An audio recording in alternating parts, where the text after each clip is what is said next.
Conjugare, Centro Português de Apoio à Pesquisa Científica e à Cultura. Acreditamos que as ciências e as artes mudam o mundo. O conhecimento transforma, e isso nos motiva. Oitavo ciclo ibero-americano de diálogos contemporâneos, com o tema História, Poder e Representações. Realização dias 19, 20 e 21 de maio de 2026. Olá, hoje eu vou apresentar para vocês o trabalho intitulado A Segunda Geração e o Holocausto, Desdobramentos da Pós-Memória na obra de Art Spiegelman. Esse trabalho é um desdobramento da minha pesquisa de doutorado, que eu venho desenvolvendo nos últimos anos, onde eu busco argumentar como o processo de constituição pós-memorial do Art Spiegelman, embora iniciado na infância, possui relação direta com seu trabalho na construção de Maus. Para a gente entender a pesquisa, primeiro a gente precisa compreender o que significa pós-memória. A pós-memória é um conceito fundado ali em meados dos anos 90 pela Marianne Hirsch, na tentativa de descrever e compreender como os descendentes de sobreviventes de traumas coletivos se relacionam com as memórias de seus antepassados. Dessa forma, a pós-memória é definida como um processo de transmissão intergeracional de memórias que se baseia em um tripé formado por família, fotografia e memória. Vale destacar que esse processo não se trata de um transplante de memórias, até porque isso é impossível, mas sim de um mecanismo de transmissão baseado nesses três elementos. A família, ele é o principal canal de transmissão das experiências traumáticas. Por meio das narrativas, dos silêncios, dos gestos e dos momentos do cotidiano, os descendentes entram em contato com as memórias de um evento que não viveram diretamente, mas que, por conta de seu caráter traumático, moldaram a sua identidade. As fotografias ou as imagens, no geral, como eu gosto de apresentar na minha pesquisa, funcionam como vestígios materiais que ligam a memória da primeira geração à experiência da segunda. Elas não substituem as memórias, mas ajudam a preencher lacunas, cenários e narrativas, tornando possível a construção de uma relação viva com o passado. A Marianne Hirsch organiza essas imagens em dois planos distintos, mas complementares. Primeiro, nós temos as fotografias privadas da vida cotidiana, registradas antes da guerra, e que mostram festas, passeios, famílias reunidas. São cenas que já não existem mais, mas que permanecem nos retratos, criando empatia entre os observadores e os sujeitos representados. Em segundo plano, nós temos as imagens públicas do evento traumático, os registros dos guetos, os campos de concentração e os corpos vitimados. Essas fotografias de caráter explícito evidenciam a destruição provocada pelo Holocausto e são amplamente divulgadas. Apesar de diferentes, esses dois conjuntos se tornam complementares. As primeiras imagens aproximam os observadores dos indivíduos que perderam suas vidas, humanizando-os. Já as segundas revelam a violência e a dimensão da catástrofe. Assim, juntas, elas ultrapassam a dimensão puramente visual e evocam memórias, histórias e afetos que alimentam o processo de transmissão intergeracional. Por fim, nós temos a memória, que é entendida como um meio de transmissão entre o vivido e o não vivido. Ela combina os relatos herdados, os registros materiais e interpretações subjetivas, transformando o passado em uma presença viva e afetiva no presente. Para tal, buscando entender como esses processos de transferência acontecem, a Marianne Hirsch retoma os desdobramentos propostos por Ian por a lei da Assmann, e que se basearam no conceito de memória coletiva formulado pelo sociólogo francês Maurice Halbach. O Halbach ele é o primeiro autor a discutir a memória para além do plano individual. Então, a memória, segundo o autor, não se caracteriza só como uma lembrança do passado, mas sim da construção coletiva que as pessoas fazem do mesmo.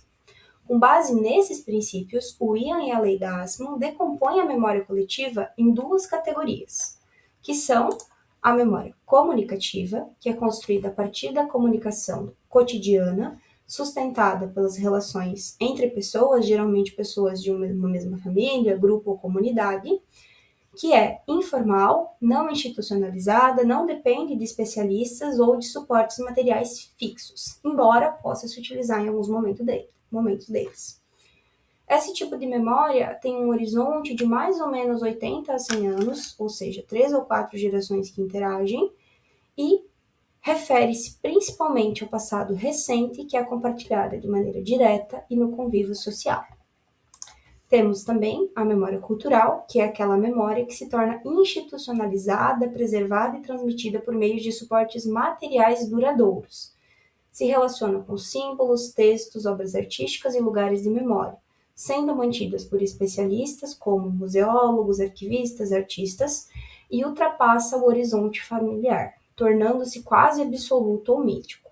Essa memória sustenta as identidades coletivas a longo prazo e, a partir da sua relação com a memória comunicativa, a gente tem a pós-memória. Então, a família, né, vai ser o espaço onde a memória vai se manifestar por meio das narrativas, das conversas e das fotografias íntimas, enquanto os elementos externos, como as imagens públicas, os registros, os arquivos, os museus, vão ajudar esse membro da segunda geração a constituir uma relação ali com o passado que ele não viveu. É importante a gente lembrar que, para isso fazer sentido, né, em pesquisas que trabalhem com o conceito de memória, e principalmente a partir dessa perspectiva que os autores colocam, que as memórias, mesmo aquelas memórias que são mais individuais, digamos assim, elas não são únicas da pessoa que viveu, elas vão ser moldadas pelas experiências, pelas crenças de todo o grupo no qual aquela pessoa está inserida. Como isso pode ser observado no caso do meu sujeito, né, na minha pesquisa? Então, vamos a uma breve apresentação de quem é o tema, ou enfim, quem é o meu sujeito. O Art Spiegelman, ele vai ser um quadrinista estadunidense, filho de judeus que sobreviveram ao Holocausto, que vai ser mais conhecido pelo seu trabalho em Maus, né, que é mundialmente conhecida até por ser a primeira HQ a vencer um prêmio Pulitzer. Essa obra, que começa a ser produzida ainda em 1978, vai ser serializada entre os anos 80 e 90 e depois publicada em edições definitivas com 2 volumes no ano de 94. Maus explora os efeitos traumáticos na família, no corpo e na psique dos indivíduos envolvidos e também na de seus descendentes, principalmente por conta da utilização de 2 passados narrativos, que é bem característico dessa obra. Esse material, né, que depois vai ser aprofundado em Maus, que é uma HQ longa, que tem muitas páginas, ele vai ser construído ainda em 1971 e publicado em 72, no que é chamado pelo autor de Maus de 3 páginas, que é a primeira versão dessa obra.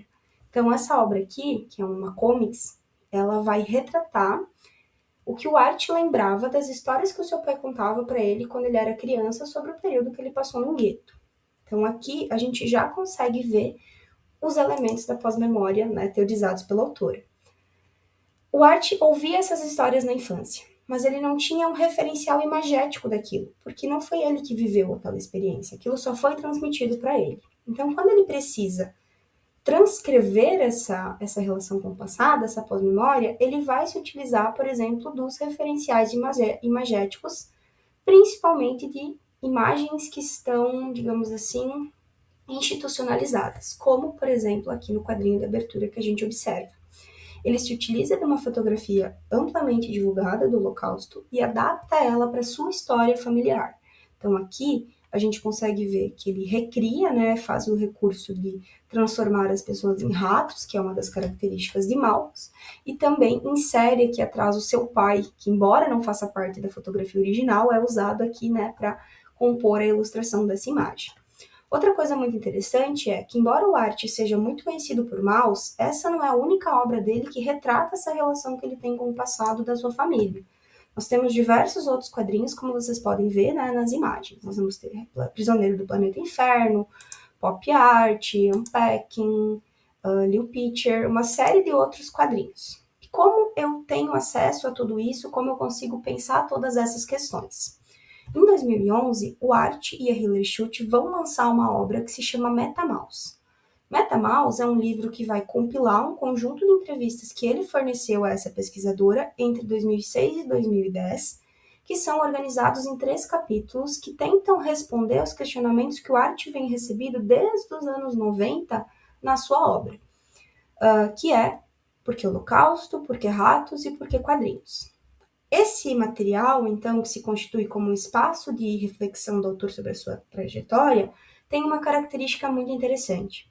Além de ser um conjunto de entrevistas, ele é ricamente ilustrado, ele tem um conjunto de materiais anexados que é gigantesco, que vai desde, sei lá, transcrições de entrevistas, fotografias, desenhos, árvore genealógica, enfim, uma série de materiais que são compilados pelo autor e pela entrevistadora em MetaMouse e também no DVD que compõe a obra, que se chama Os Arquivos Completos de Mouse. Eu vou mostrar agora para vocês algumas imagens do que temos, né, nesse DVD e como eu consigo discutir essa questão da pós-memória. Então, essa aqui é a abertura desse material, né, onde ele é dividido em duas partes. A primeira conta com os arquivos de mouse e todos os desenhos que o autor consultou, os traços de referência, os arquivos que ele consulta, os trechos de entrevista do pai dele, ou até as descrições de áudio que ele faz do que ele está desenhando, e também depois uma parte com outros materiais que vão ser ali utilizados. Então, vou mostrar primeiro para vocês um pouquinho do que seriam essa parte dos arquivos de mouse, né? Então, aqui tem todos os capítulos da obra, onde você consegue selecionar e fazer a leitura deles nesse esquema aqui. Então, tem o desenho e tem todos os materiais que o autor utilizou para compor esse quadro em específico, além de você conseguir acessar os rascunhos, né, do trabalho dele. Então, aqui, nessa página em específico, que é a página 35 do primeiro volume de Mouse, nós vamos ter um trecho de entrevista do Vladek, onde ele narra essa situação, e também um referencial imagético, né, que é uma fotografia que o Art utilizou para compor esse terceiro quadro aqui de ilustração. Isso é presente em todo o livro, quer dizer, não necessariamente todas as páginas têm esses materiais anexados, mas a grande maioria delas tem algum referencial que o autor usa e ele coloca aqui nesse material. Então, aqui já na página 62, nós vamos ter mapas que o autor consultou, além de ilustrações criadas ali no contexto, né, de 30 e 45, que vão ser utilizadas por ele para compor o seu trabalho. Temos também, como eu comentei com vocês, a segunda parte, que é onde ele junta todo o resto que não está necessariamente incluído nas páginas de mouse, mas que fez parte do seu processo. Então, aqui nós vamos ter as entrevistas com o Vladek, que é o seu pai, que são tanto disponíveis em áudio quanto transcritas. Nós temos entrevistas que o Art coleta com pessoas que foram próximas da sua mãe, principalmente no momento em que ela viveu nos campos de concentração, as fotografias que a mãe coletou ao longo da sua vida, a genealogia da sua família, as viagens que o Art faz para a Alemanha, para a Polônia, enfim, para coletar mais informações sobre esse passado. Por quê? Aqui entra uma característica muito importante do trabalho do Spielman. Além de um membro da segunda geração, ele é um membro da segunda geração que está fazendo um trabalho, uma HQ, então precisa de referenciais imagéticos sobre o passado da sua família. Para compreender esse passado e também para conseguir transpor ele para a mídia que ele está criando, ele vai precisar de muitas e muitas referências, tanto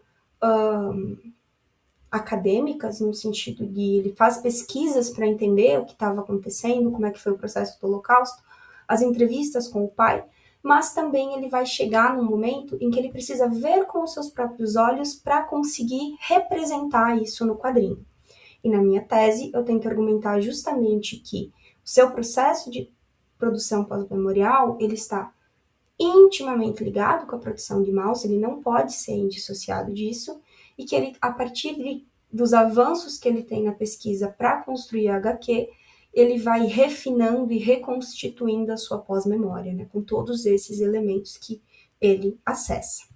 Aqui eu tenho as principais referências que eu utilizei para construir esse trabalho e este é o meu e-mail para dúvidas. Qualquer coisa, vocês podem entrar em contato, vai ser um prazer respondê-los. Obrigada. Realização, Conjugare, Centro Português de Apoio à Pesquisa Científica e à Cultura. NUPAN, Núcleo de Património, Arquitetura e Memória Fluminense. Programa de Pós-Graduação em Património, Cultura e Sociedade da Universidade Federal Rural do Rio de Janeiro. Apoio Editora Cravo e Universidade Federal Rural do Rio de Janeiro. Inscreva-se no canal, comente, curta e compartilhe. Obrigado por assistir.